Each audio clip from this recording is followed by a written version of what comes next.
So right now you're in Ohio. I'm in Ohio. Looking for love. Let's ask how that is going so far. It is going shockingly well. Welcome back. This is Johnny Slut Tour of Ohio, day 5. Record scratch, freeze frame. You might be wondering how I ended up here.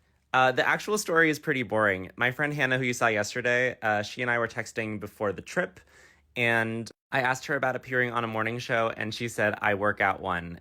Just another example of the way that this trip has fallen into place in crazy ways. So I headed to the news station bright and early. You can see how tired I am in this Uber.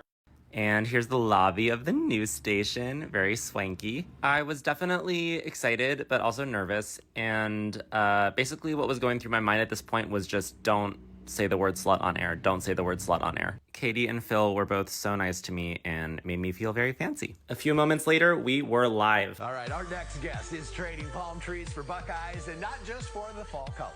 TV writer and social media influencer Johnny Lazebnik joins us all the way from LA. He's here looking for love. Good morning to you. Good morning. I won't post the whole video here because it's long, but if you want to see the full interview, you can head to my Substack where I'll be posting a link as soon as I drop my Ohio newsletters. They gave me some merch as a parting gift. My favorite thing were these commemorative tissues, and let me keep the mug that I used during the show, which had the hilarious consequence of me carrying around a mug as I walked around OSU's campus. I had a lovely time at the Wexner Museum and then headed to the Billie Ireland Cartoon Library, which was honestly the thing I was most excited about on this trip. My dumb ass forgot that the Billie Ireland Museum opened at 1, so I Ubered home, and my driver was gay. I'm glad that you're having a fabulous time. Thank you, I really am.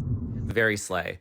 From there, I went to Brown Bag Deli, which is pretty close to where I'm staying. This has been on everyone's list of places that I must go, but I assumed that they didn't have any gluten-free bread because there's no gluten-free bread on their menu. However, I asked and they have it. If you're watching this and you work at Brown Bag, put the gluten-free bread on the board. You're losing customers. Then I got catcalled. Are you on the Slut Tour? Stop it! This is a reenactment, but it's exactly how it happened. Thank you, Cassie. And pilgrimaged back to the Billie Ireland Cartoon Library.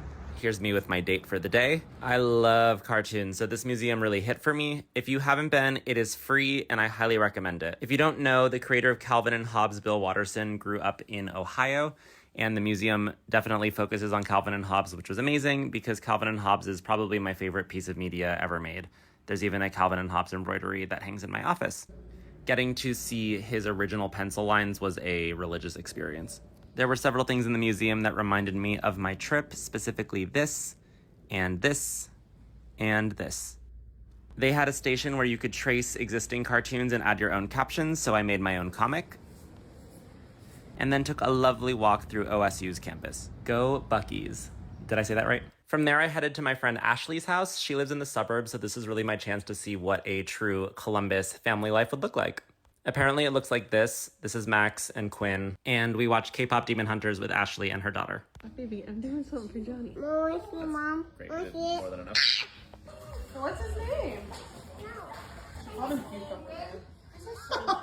Because she got corn and cucumber confused. I need a cucumber, man. I know. You think I should marry a guy like Genu? Yeah. Really? Why? Because he does dance moves? Yeah, that's a good reason to marry someone.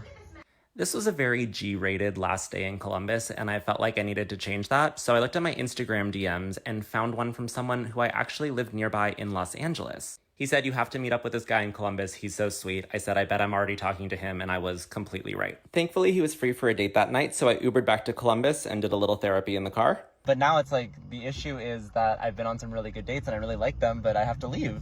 Oh my god, yeah. Right, so it's like... That's the killer. I know. That's my own fault. Yeah. I don't know what to do now. I still don't know what to do, honestly. But I had plans to meet a man at the Black Sheep, and so meet him I did. Alright, what's your name? My name is Jeremy. And how tall are you? People ask me every day of my life. I have never measured at 6'5", and I don't want to. I'm tall enough. The person who connected us said you were the nicest man in Columbus. Do you agree with that? Midwestern men lose brain function when you compliment them, so I'm gonna answer for him. He's a very nice boy. This is a very, very nice man. What do you do for work? I work at an outpatient care facility. It's a real job. Yes. It was at this point that I actually looked at the menu, and oh my god, they have a drink called the Scoville Slut. And as if a drink named Slut wasn't crazy enough, my middle name is Scoville, spelled differently, but That felt like a sign. Oh, and I realized that no one had called me a slut today, so... Slut! Perfect. I had a really nice time, and he drove me home, where I ate the rest of my brown bag sandwich in my underwear.